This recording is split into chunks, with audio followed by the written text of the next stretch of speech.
Oi, amadas. Você já imaginou o que a Bíblia diz sobre situações complexas como morte não solucionadas, casamento com prisioneiros, direitos familiares e até filhos rebeldes? Pois é. O capítulo 21 de Deuteronômio, nós vamos assim mergulhar em leis surpreendentes que visam justiça, dignidade e responsabilidade coletiva, mesmo que você ache estranhas. Prepare-se para um texto que desafia qualquer percepção simplista das Escrituras. Porque neste capítulo nós vamos ver como Deus se importa com a honra, com o futuro das famílias, com os desamparados e até com respeito ao corpo de um condenado. Em cada detalhe, há assim lições profundas sobre respeito à vida, justiça restaurativa e amor ao próximo, mesmo em tempos difíceis. Fica comigo e vamos descobrir juntos como é que esses antigos princípios podem transformar a nossa maneira de lidar com conflitos, de olhar o que acontece ao nosso redor, as nossas escolhas e os nossos relacionamentos hoje. Bora? Vamos ler juntos? Deuteronômio 21. Então, abra sua Bíblia. E antes, deixe o seu like aqui e ao final eu vou te lembrar para você poder compartilhar com quem você ama, tá bom? Hoje a gente vai ler nessa Bíblia aqui, ó, que há muito tempo a gente não lê. A Bíblia de Jerusalém, edições paulinas. Ela que foi, tá na sua, essa minha, né? Tá na quinta impressão desde novembro, perdão, de 1991. Então vamos começar. Capítulo 21 de Deuteronômio. Simbora! Quando for encontrado um homem morto estendido no campo, na terra cuja posse... toda vez que eu falar Yahvé, lembra que é o Senhor, tá? Vou tentar fazer a tradução ao mesmo tempo. Tradução é ótimo. No lugar de Yahvé falar Senhor, mas se eu errar e se eu falar, você já sabe. Então, recomeçando. Quando for encontrado um homem morto estendido no campo, na cidade cuja posse Yahvé teu Deus, o Senhor teu Deus, te dará, e ninguém souber quem o matou, teus anciãos e teus escribas sairão e medirão as distâncias até as cidades que estiverem ao redor do morto, determinando a cidade mais próxima do morto. A seguir, os anciãos daquela cidade tomarão uma novilha do gado, com a qual não se tenha trabalhado e ainda não tenha sido atrelada ao jugo. Os anciãos daquela cidade farão com que a novilha desça até uma torrente de água permanente, onde ninguém trabalha nem semeia, e ali, sobre a torrente, desnucarão a novilha. Depois se aproximarão os sacerdotes levitas, pois foram eles que o Senhor, teu Deus, escolheu para o seu serviço e para que abençoe em nome do Senhor, cabendo-lhes também resolver qualquer litígio ou crime. E todos os anciãos da cidade mais próxima ao morto lavarão as mãos sobre a novilha desnucada na torrente, fazendo a seguinte declaração. Preste atenção. Nossas mãos não derramaram este sangue, e nossos olhos nada viram. Perdoa o teu povo Israel, que resgataste, ó Senhor. Não permitas que um sangue inocente recaia sobre o teu povo Israel, e este sangue lhe será perdoado. Tu, porém, farás com que desapareça do teu meio o derramamento de sangue inocente, porque farás o que é reto aos olhos de Yahvé. Quando saíres para guerrear contra os teus inimigos, e Yahvé teu Deus os entregar em tua mão, e tiveres feito prisioneiros, caso vejas entre eles uma mulher formosa, e te enamores dela, tu a poderás tomar como mulher, e trazê-la para tua casa. Ela então raspará a cabeça, cortará as unhas, despirá a veste de prisioneira, e permanecerá em tua casa. Durante 1 mês ela chorará seu pai e sua mãe. Depois disso irás a ela, desposá-la-ás, e ela será tua mulher. Mais tarde, caso não gostes mais dela, tu a deixarás ir em liberdade, mas de modo algum a venderás por dinheiro. Não tirarás lucro à sua custa, após ter abusado dela.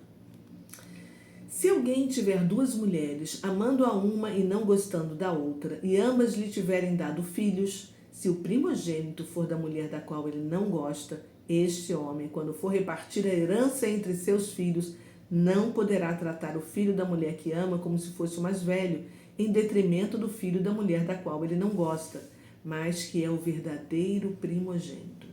Reconhecerá como primogênito o filho da mulher da qual ele não gosta, dando-lhe porção dupla de tudo quanto possuir, pois ele é a primícia da sua virilidade e o direito de primogenitura lhe pertence.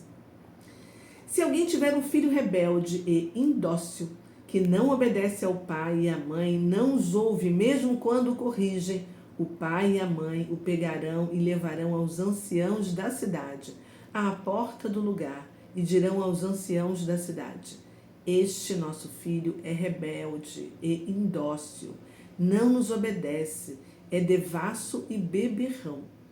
E todos os homens da cidade o apedrejarão até que morra. Deste modo, extirparás o mal do teu meio, e todo Israel ouvirá e ficará com medo. Se um homem culpado de um crime que merece a pena de morte é morto e suspenso a uma árvore, seu cadáver não poderá permanecer na árvore à noite. Tu o sepultarás no mesmo dia, pois o que for suspenso é um maldito de Deus. Deste modo, não tornarás impuro o solo que o Senhor teu Deus te dará como herança. Uau, gente! Bom, nós terminamos de ler Deuteronômio 21. E nós vimos que trata de leis para circunstâncias assim específicas, porque o nosso Deus é Deus de detalhes, né? E aí nós vimos os assassinatos não solucionados. Se alguém fosse encontrado morto no campo e o autor não fosse conhecido, os anciãos da cidade mais próxima realizavam assim um ritual para purificar a terra e para declarar a inocência diante de Deus, né? Mas será que você sabe por que isso acontecia? Vou te contar. Porque o homem assassinado, se ele tivesse assim no seu terreno, a sua casa seria confiscada. E você ainda tinha que pagar 6.040 ciclos de prata. Se ele fosse encontrado em algum lugar assim aberto, na estrada, a cidade mais próxima, com assim uma distância de até 4,8 km, deveria pagar uma indenização à família do morto. Isso é para você perceber que Deus tinha zelo até pelo corpo morto de um ser no caminho. Quantas regras e determinações nós vimos que foram criadas para que aquele sangue não trouxesse juízo para aquele povo e para as cidades vizinhas. Hoje, eu e você, a gente vê acidentes acontecendo na nossa rua, pessoas sendo atropeladas, estiradas no asfalto. O que a gente faz? A gente continua o nosso caminho, andando para o nosso destino, sem ao menos parar para ver se a gente pode fazer algo. Ou até mesmo se a gente, pode orar a Deus pela família daquela vítima. E a gente continua pelo nosso caminho como se nada tivesse acontecendo, não é verdade? Perdoa-nos, Senhor, pela nossa falta de compaixão e de misericórdia. Quando a gente fica andando como zumbis pela cidade, apressado, sem dar-se o devido valor à vida de um ser humano. Pois é. Nós vimos também sobre o casamento com as prisioneiras de guerra. Naquela época, se permitia que um israelita pudesse casar com uma prisioneira solteira capturada, garantindo um tempo de adaptação para ela, né, de 30 dias de luto, em respeito à dignidade dela e dos seus parentes, que foram todos mortos. Ela passava também por um ritual de purificação. E depois de ter relações com o marido, se por acaso ele não gostasse dela, a lei dizia que ele tinha que libertá-la e não mantê-la como escrava ou vendê-la, etc. Talvez você ache tudo isso muito estranho e até, meu Deus, que lei absurda. Mas saiba que essa lei de Deus é humanitária, porque você não tem ideia de como as mulheres eram tratadas durante e após as guerras lá no Oriente Médio, na Antiguidade e ainda hoje em muitas situações. Bom, A gente viu também sobre o direito dos primogênitos. O filho mais velho, mesmo se fosse de uma esposa menos amada, ele tinha direito a uma herança dobrada, porque ele também tinha obrigação. A gente já viu isso em livros passados, que ele tinha que manter a família e todas as mulheres da família, né? Hoje em dia, a gente pode ver esse direito como a sucessão ao trono, por exemplo, como a gente viu na Inglaterra, a morte da rainha Elizabeth, o filho mais velho assumindo o trono, né? É isso aí. Vimos também sobre o filho rebelde. É uma orientação forte, né? Sobre o tratamento de um filho, mostrando assim a responsabilidade dos pais e também da comunidade que apedrejava ele. Quando a gente lê isso nos choca tremendamente, né? Porque a gente acha que Deus foi extremamente rígido naquela situação. Eu sei que foi muito forte a maneira de cortar o mal pela raiz. Eu também sinto isso no meu coração, tá? Mas quando a gente olha para o mundo como está, comparado a Sodoma e Gomorra, aí sim a gente entende a preocupação de Deus em nos manter, né, longe dessas coisas e manter aquele povo em santidade, porque seria através dos israelitas que viria Jesus. Olha que responsabilidade. E se o povo israelita não se separasse dos demais povos que viviam em pecado, fazendo tudo que não agradava a Deus, eles não iriam conseguir manter o propósito do Senhor, por causa da idolatria e de todas as maldições. E isso também era para manter o 5º mandamento dos 10 mandamentos, lembra? Que era honrar pai e mãe, e os seus dias seriam prolongados? Pois é, porque a ideia de Deus era acabar com o mal no meio do seu povo, né? Aí a gente viu o que mais? O enterro dos condenados, que a lei determinava que os corpos dos condenados executados não poderiam ficar pendurados no madeiro durante a noite, mostrando respeito até pelos mortos. Aqui nós vimos que a morte na cruz era uma maldição. Meu Deus! E o respeito ao corpo, mesmo após a morte, reforça que toda vida tem muito valor diante de Deus. Por isso que o povo judeu tem hoje tanto respeito pelos seus mortos. E eles continuam esperando receber os restos mortais daqueles que ainda estão sob domínio do Hamas. Desde que eles foram sequestrados no dia 7 de outubro de 2023. Meu Deus, a gente está em julho, agosto, setembro, outubro. 4 meses para completar 2 anos dessa angústia, dessa tristeza, deste atentado bárbaro, terror. Pois é, Deus tenha piedade de nós. E aí, que lições a gente pode extrair desse capítulo forte para a gente poder aplicar em nossas vidas? A gente viu que a comunidade é chamada para agir diante da injustiça, né? Mesmo sem conhecer o culpado. Então isso significa o quê? Responsabilidade coletiva. A gente está vendo tanta coisa acontecer no Brasil, né? Cadê a nossa responsabilidade em conjunto, em relação às pessoas que estão sofrendo injustamente, com penas absurdas? A gente também viu aqui a dignidade do outro. Deus exige respeito à dignidade dos prisioneiros, das mulheres. Isso é muito sério, gente. Os direitos do primogênito garantidos também, independente da preferência dos pais. Essa é, assim, a verdadeira justiça sem parcialidade.